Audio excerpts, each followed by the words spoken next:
점점 세계 각국의 언어학자들 사이에서 한글에 대한 편견이 심해지면서 국제학술계는 심각한 갈등 상황에 빠져 있는데요. 이에 태국에서 열린 다국적 언어학 세미나에서는 이 문제를 해결해보고자 각국 전문가들이 모여 토론을 벌이지만 오히려 한글 비하 발언들이 쏟아지게 되는데요. 그런데 갑작스럽게 발생한 실제 응급 상황에서 한글의 놀라운 능력이 드러나면서 모든 참가자들이 충격에 휩싸이게 됩니다. 과연 그 현장에서 무슨 일이 벌어진 것일까요? 저는 에밀리 조던이라고 합니다. 미국 캘리포니아에서 언어학을 전공하는 대학생이죠.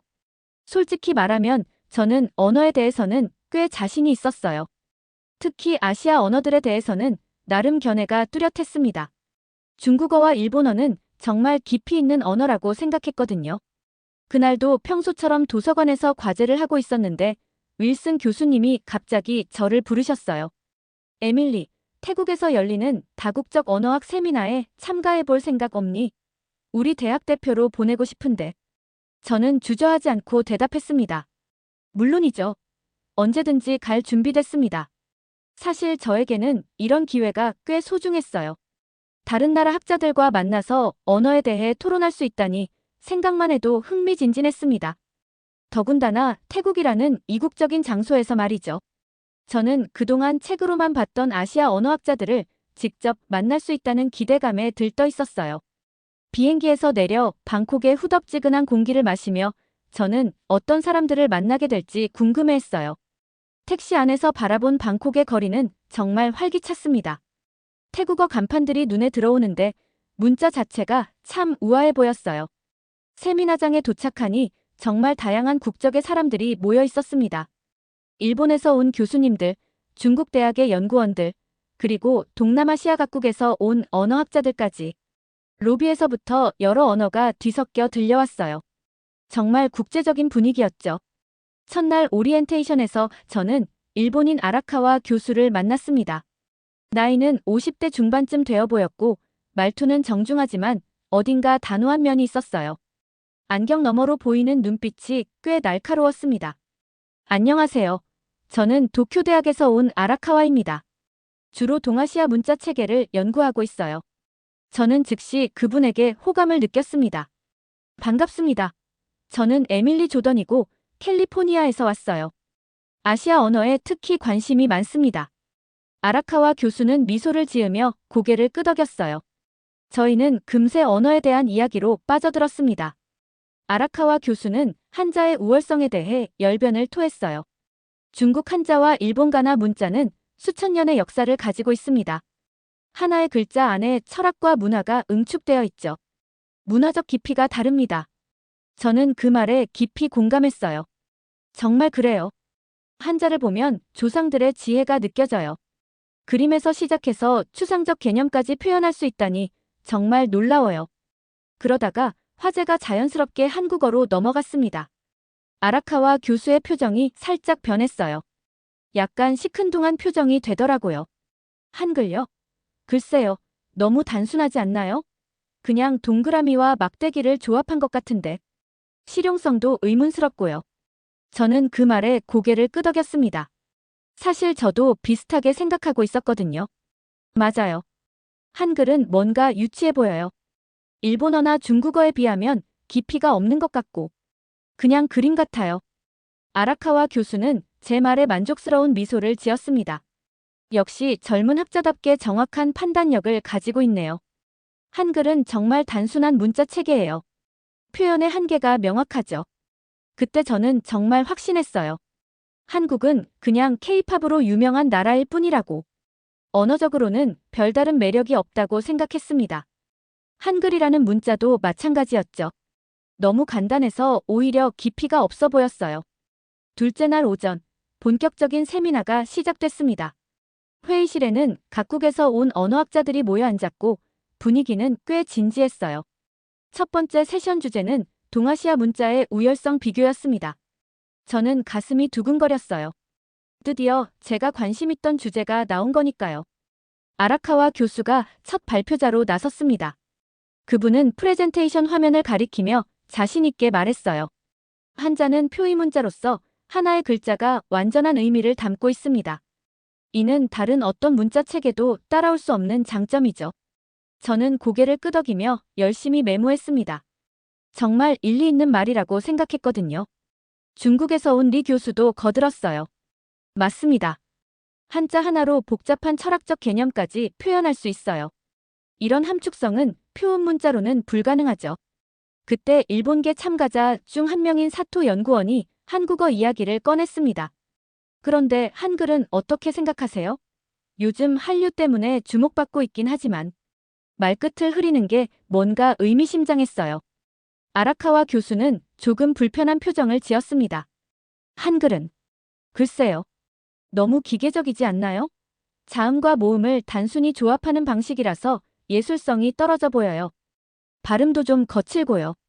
저는 속으로 동의했습니다. 사실 한국어 발음을 들어보면 뭔가 딱딱하고 거친 느낌이 있었거든요. 일본어의 부드러운 느낌이나 중국어의 성조가 주는 음악성과는 거리가 멀어 보였어요.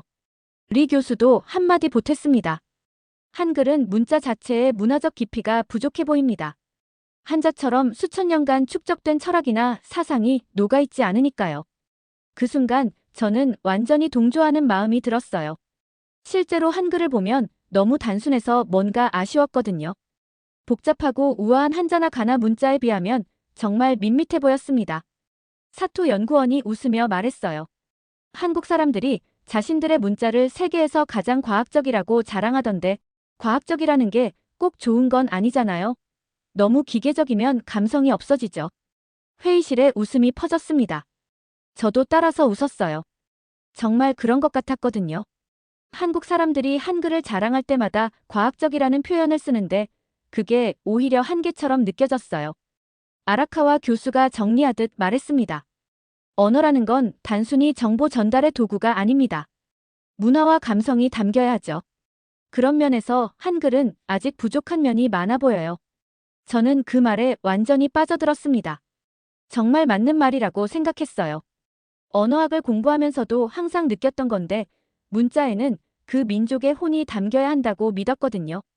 한글은 너무 인위적이고 계획적으로 만들어진 것 같아서 자연스러움이 부족해 보였어요. 점심시간에 저는 아라카와 교수와 리 교수와 함께 식사를 했습니다. 태국 음식을 먹으면서도 계속 언어 이야기가 나왔어요.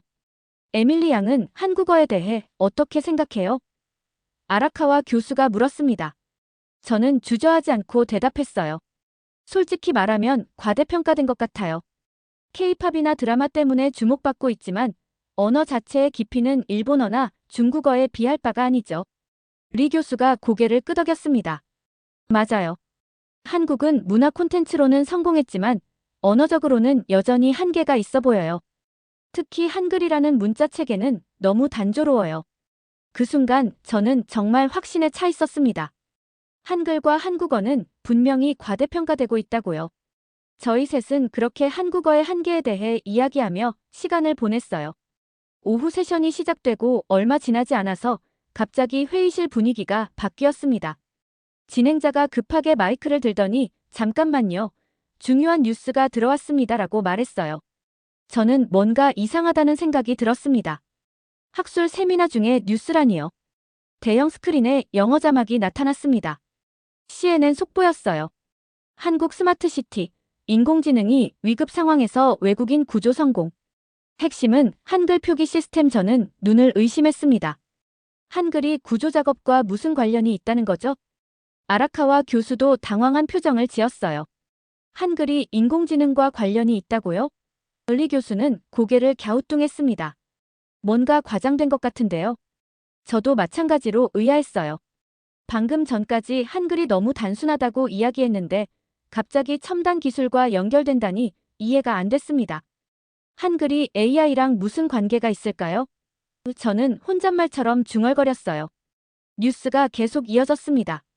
서울에 있는 스마트시티에서 화재가 발생했는데 건물 안에 갇힌 외국인 관광객들을 구조하는 과정에서 한글 기반의 인공지능 시스템이 결정적인 역할을 했다는 내용이었어요. 화면에는 구조 현장의 모습이 생생하게 나왔습니다. 특히 인상 깊었던 건 구조팀이 사용하는 장비들이었어요. 모든 안내 메시지와 경고 신호가 한글로 표시되어 있었고 인공지능이 실시간으로 상황을 분석해서 한글로 정보를 전달하고 있었습니다. 저는 화면을 뚫어져라 쳐다봤어요. 이상하네요. 왜 하필 한글일까요? 제가 물어봤더니 아라카와 교수도 머리를 갸우뚱했습니다. 글쎄요, 이해가 안 되는군요. 일본어나 영어도 충분히 가능할 텐데. 그런데 뉴스 내용이 점점 더 구체적이 되면서 저는 조금씩 궁금해지기 시작했어요. 인공지능이 한글을 다른 언어보다 더 정확하고 빠르게 처리한다는 내용이 나왔거든요. 정말 그런 게 가능한 건지 신기했습니다. 리 교수가 회의적인 목소리로 말했어요. 아마 한국 언론이 과장한 것 같습니다. 한자 기반 시스템도 충분히 효율적일 텐데요. 저도 그렇게 생각했어요. 분명히 언론이 자국 문자를 자랑하려고 부풀린 것 같았습니다. 하지만 뉴스는 계속 이어졌고 점점 더 구체적인 기술적 설명이 나왔어요. 한글의 자음과 모음 조합 방식이 기계학습에 최적화되어 있다는 내용, 오독률이 현저히 낮다는 통계, 실시간 처리 속도가 다른 문자 체계보다 빠르다는 데이터까지 나왔습니다. 저는 점점 혼란스러워졌어요. 아침에는 한글이 너무 단순하고 깊이가 없다고 생각했는데 지금은 그 단순함이 오히려 장점이라는 이야기가 나오고 있었거든요. 도대체 뭐가 맞는 건지 모르겠더라고요. 아라카와 교수의 표정도 어두워졌습니다. 뭔가 자신의 견해가 흔들리는 것 같아 보였어요. 이건 좀 더 자세히 알아봐야겠군요. 그분도 확신이 서지 않는 모습이었습니다. 회의실 분위기도 묘하게 바뀌었어요. 오전에는 모두가 한글에 대해 회의적이었는데 지금은 뭔가 어색한 침묵이 흘렀습니다. 저는 마음 한편으로 불안해지기 시작했어요. 혹시 제가 한글에 대해 잘못 알고 있었던 건 아닐까요? 오후 세션이 재개되면서 갑자기 새로운 발표자가 등장했습니다. 한국인 교수였는데 원래 계획에는 없던 긴급 발표라고 했어요. 안녕하세요. 서울대학교에서 온 정윤철입니다. 방금 나온 뉴스와 관련해서 한글과 인공지능의 관계에 대해 설명드리고 싶습니다. 저는 정 교수를 쳐다봤습니다. 나이는 40대 초반쯤 되어 보였고 차분하면서도 자신감 넘치는 모습이었어요. 아라카와 교수는 살짝 불편한 표정을 지었습니다. 아마 자신의 견해가 도전받을 것 같아서 그런 것 같았어요. 정 교수가 프레젠테이션을 시작했습니다. 한글은 세계에서 유일한 음운시각 일치형 문자입니다. 자음과 모음의 조합이 완전히 규칙적이어서 기계가 처리하기에 최적화되어 있어요. 저는 깜짝 놀랐습니다. 음운 마이너스 시각 일치형 문자라니 처음 듣는 용어였어요. 정 교수는 화면에 한글의 구조를 보여주면서 설명을 이어갔습니다. 보세요. 기역이라는 자음은 혀뿌리가 목구멍을 막는 모양을 본떠 만들어졌어요. 아라는 모음은 하늘과 땅, 사람을 상징합니다. 아라카와 교수가 끼어들었습니다. 하지만 그런 상징성은 한자도 가지고 있지 않나요? 오히려 한자가 더 오래된 역사를 가지고 있는데요. 정 교수는 미소를 지으며 대답했어요. 맞습니다. 하지만 한자는 표의문자라서 하나하나 외워야 하죠. 인공지능 입장에서는 수만 개의 패턴을 학습해야 합니다. 반면 한글은 기본 40개만 알면 모든 한국어를 표현할 수 있어요. 저는 그제야 이해가 되기 시작했습니다. 인공지능이 학습해야 할 패턴의 수가 엄청나게 다르다는 거였어요.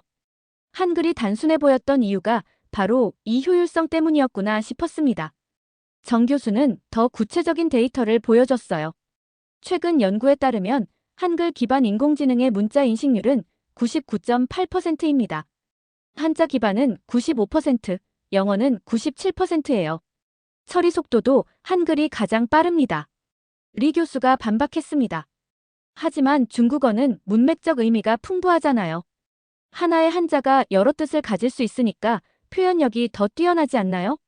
정 교수는 고개를 끄덕였어요. 좋은 지적입니다. 하지만 그것이 오히려 인공지능에게는 혼란을 줍니다. 문맥을 파악해야 하는 단계가 추가되니까 오류 가능성이 높아져요. 한글은 발음과 표기가 거의 1:1 대응되어서 이런 문제가 없습니다. 저는 점점 충격을 받았어요. 제가 한글의 단점이라고 생각했던 것들이 오히려 장점이었다니요. 너무 규칙적이라고 생각했는데 그게 바로 기계가 선호하는 특성이었던 거예요. 정 교수가 실제 사례를 들어 설명했습니다. 오늘 뉴스에 나온 구조 작업에서도 마찬가지였어요. 인공지능이 실시간으로 상황을 파악하고 구조팀에게 정보를 전달해야 했는데 한글 시스템이 가장 정확하고 빠르게 작동했습니다. 아라카와 교수의 얼굴이 점점 어두워졌어요. 그렇다고 해서 문화적 깊이를 무시할 수는 없지 않나요? 언어는 단순히 정보 전달의 도구가 아니라 문화의 그릇인데. 정 교수는 차분하게 대답했어요. 물론입니다. 하지만 현대 사회에서는 효율성도 중요한 가치가 되었어요. 특히 응급 상황에서는 빠르고 정확한 소통이 생명을 좌우하거든요. 저는 머릿속이 복잡해졌습니다. 아침에 가졌던 확신이 흔들리기 시작했어요.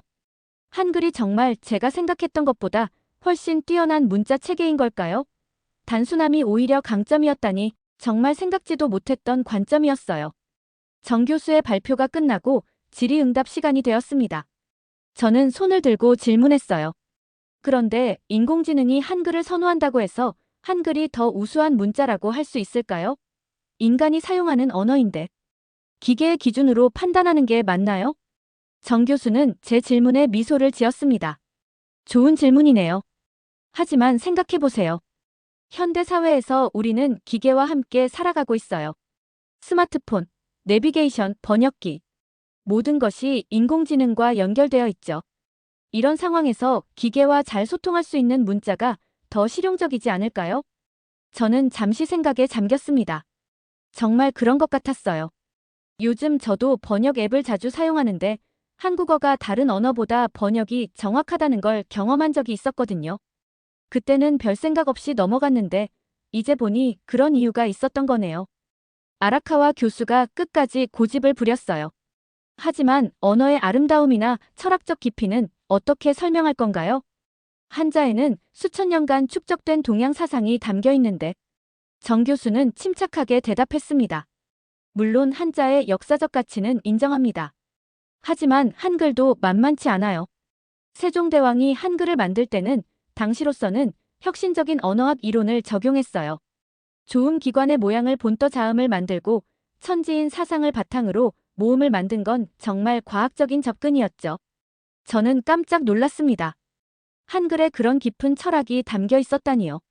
저는 지금까지 한글을 단순한 기호의 조합 정도로 생각했는데 실제로는 동양 철학과 언어학이 결합된 결과물이었던 거예요. 리 교수도 궁금한 듯 물어봤습니다. 그렇다면 왜 다른 나라들은 한글 같은 문자를 만들지 못했을까요? 정 교수가 설명했어요. 그건 시대적 배경과 관련이 있어요.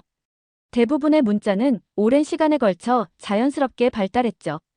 하지만 한글은 한 명의 왕이 명확한 목적을 가지고 만든 인공 문자예요.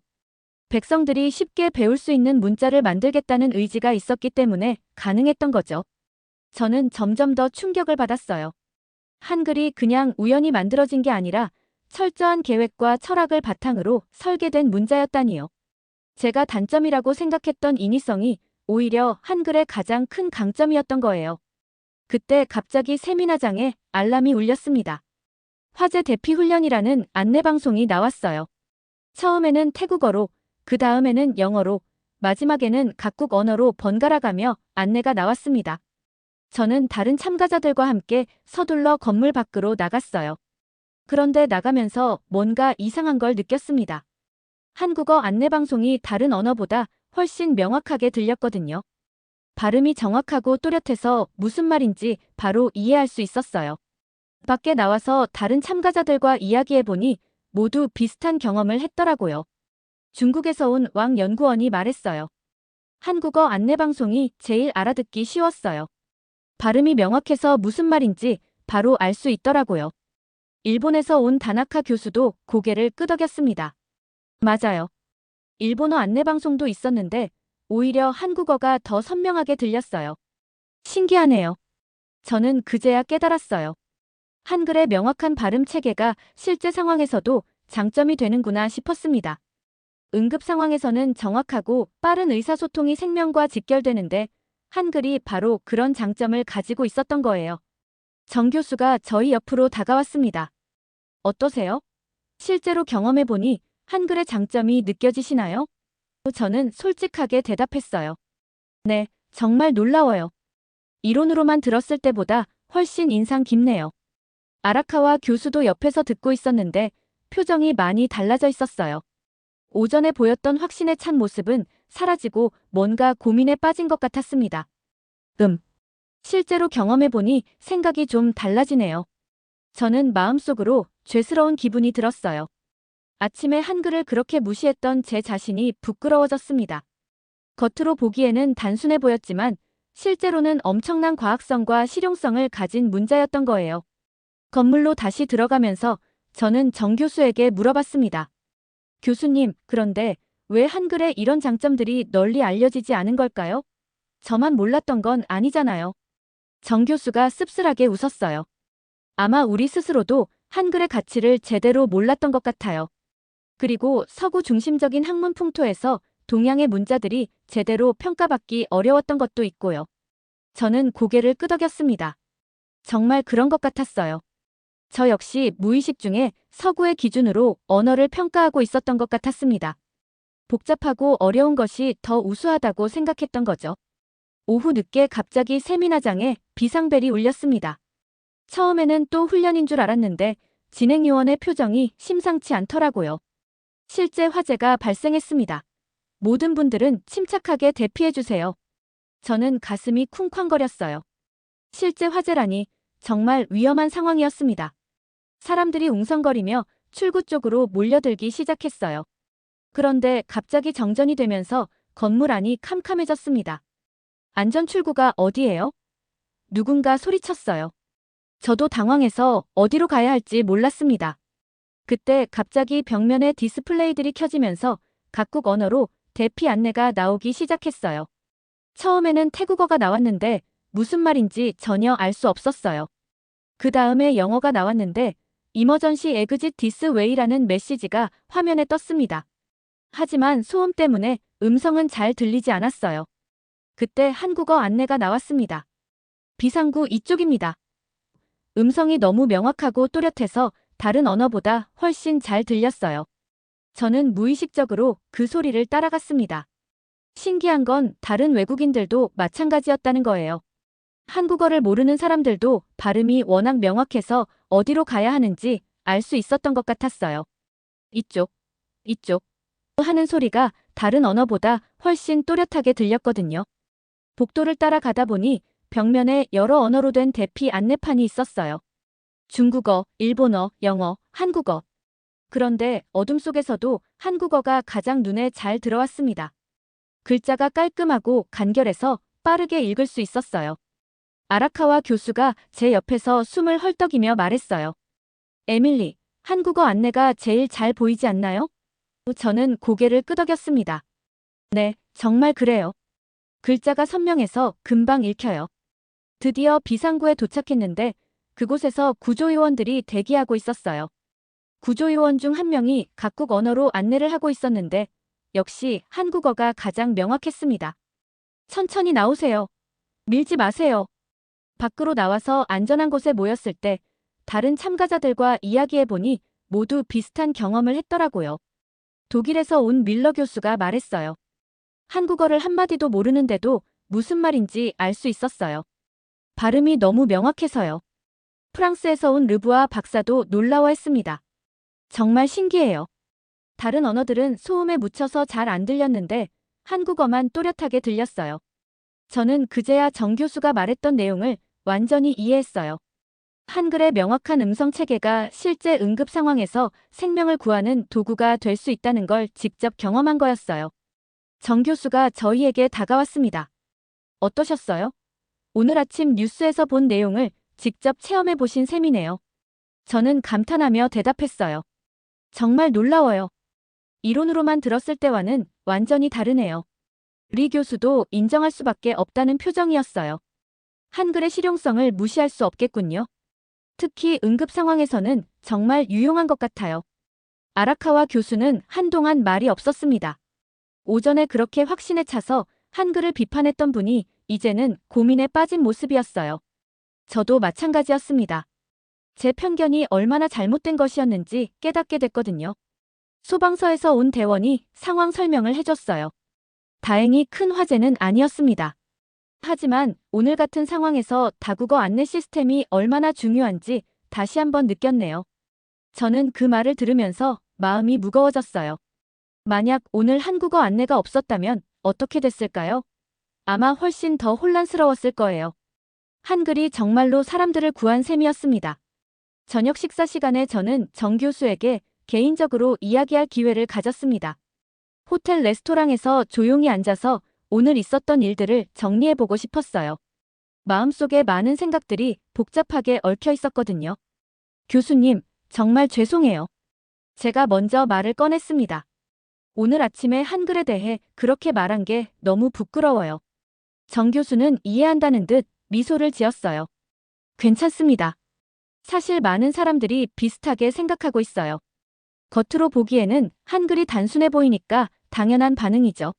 정 교수의 말에 저는 조금 위안이 됐지만 여전히 미안한 마음이 컸어요. 그런데 왜 한글에 이런 장점들이 제대로 알려지지 않았을까요? 제가 궁금해서 물어봤더니 정 교수가 깊이 생각하며 대답했습니다. 여러 이유가 있어요. 우선 한글이 만들어진 지 500년밖에 안 됐어요. 한자나 라틴 문자에 비하면 역사가 짧죠. 그리고 한국이 세계 무대에 본격적으로 등장한 것도 최근의 일이고요. 저는 고개를 끄덕였습니다. 정말 그런 것 같았어요. 문자의 우수성보다는 그 문자를 사용하는 나라의 영향력이 더 중요하게 여겨지는 경우가 많았거든요. 하지만 가장 큰 이유는 우리 스스로도 한글의 가치를 제대로 몰랐다는 거예요. 정 교수의 말에 저는 놀랐습니다. 한국 사람들도 모르고 있었다고요? 네, 오랫동안 한글보다는 한자를 더 고급 문자로 여겼어요. 심지어 일제강점기에는 한글 사용이 금지되기도 했고요. 한글의 과학성이 제대로 연구되기 시작한 건 최근 몇십 년의 일이에요. 저는 마음이 복잡해졌어요. 한국 사람들도 자신들의 문자를 제대로 평가하지 못했다니 정말 안타까운 일이었습니다. 그렇다면 저 같은 외국인이 한글을 무시한 것도 어쩌면 당연한 일이었을지도 모르겠어요. 그런데 이제는 상황이 달라졌죠? 제가 물어봤더니 정 교수가 밝은 표정을 지었습니다. 네, 정보화 시대가 되면서 한글의 장점들이 드러나기 시작했어요. 특히 인공지능과 함께 사용할 때 한글의 효율성이 입증되고 있고요. 저는 오늘 경험한 일들을 떠올렸습니다. 화재 대피 상황에서 한글이 얼마나 유용했는지, 다른 언어보다 얼마나 명확하게 들렸는지. 정말 놀라운 경험이었어요. 교수님, 한글이 정말 사람을 살리는 문자네요. 제가 진심으로 말하자 정 교수의 눈이 반짝였습니다. 맞아요. 세종대왕이 한글을 만들 때 백성들이 쉽게 배워서 편리하게 사용하게 하자는 목적이 있었어요. 그 정신이 지금도 이어지고 있는 거죠. 저는 감동했어요. 500년 전 왕의 백성을 사랑하는 마음이 지금까지 이어져서 현대의 기술과 만나 사람들을 구하고 있다니 정말 놀라운 일이었습니다. 앞으로 더 많은 사람들이 한글의 가치를 알게 될까요? 제가 물어봤더니 정 교수가 자신 있게 대답했어요. 물론이죠. 인공지능 시대가 본격화될수록 한글의 장점은 더욱 부각될 거예요. 저는 마음속으로 다짐했습니다. 미국에 돌아가면 주변 사람들에게 한글의 진짜 가치에 대해 알려주겠다고요. 더 이상 편견을 가지지 않겠다고요. 교수님, 정말 감사합니다. 오늘 덕분에 제 생각이 완전히 바뀌었어요. 제가 인사하자 정 교수가 따뜻하게 웃었습니다.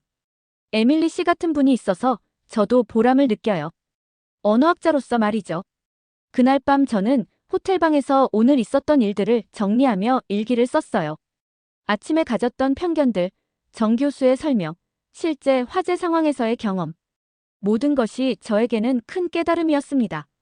마지막 날 아침, 세미나 참가자들은 각자의 소감을 발표하는 시간을 가졌습니다. 저는 며칠 전과는 완전히 다른 마음으로 발표대에 올라섰어요. 가슴이 두근거렸지만 꼭 하고 싶은 말이 있었습니다. 안녕하세요, 에밀리 조던입니다.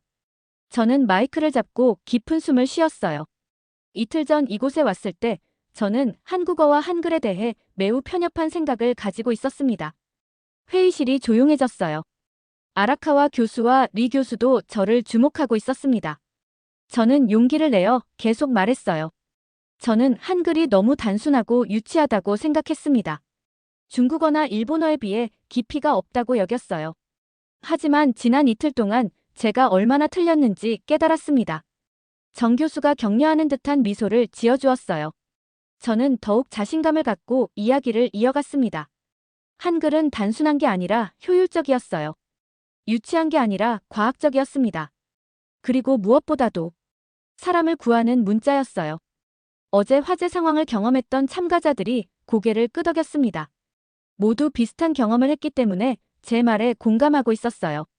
저는 언어학을 공부하면서 문자의 아름다움이나 역사성만 중요하다고 생각했습니다.